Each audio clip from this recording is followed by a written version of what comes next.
My family came from Kurdistan in 1949, from Zakho. And how is the Kurdish community here? How big is that? The Kurdish community in Jerusalem is very big, and I think also very large. In general, in Israel, there are many Kurds, many Jewish Kurds.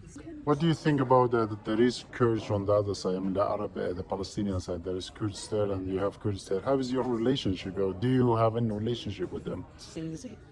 I treat them as Palestinians, that my neighbors and my people that we living in the same area. When you are Kurds, so you always care about what's happening in Kurdistan, what happened to the Kurds, you know. After the Syrian regime collapsed, the first question in my family, we ask ourselves, what will happen to the Kurds in Syria? This is kind of thinking that we have.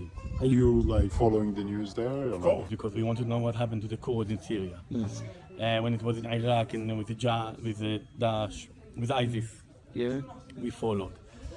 But eventually, here there are Palestinian Kurds and Jewish Kurds.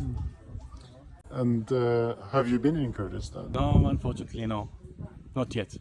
You want to go there? Of course.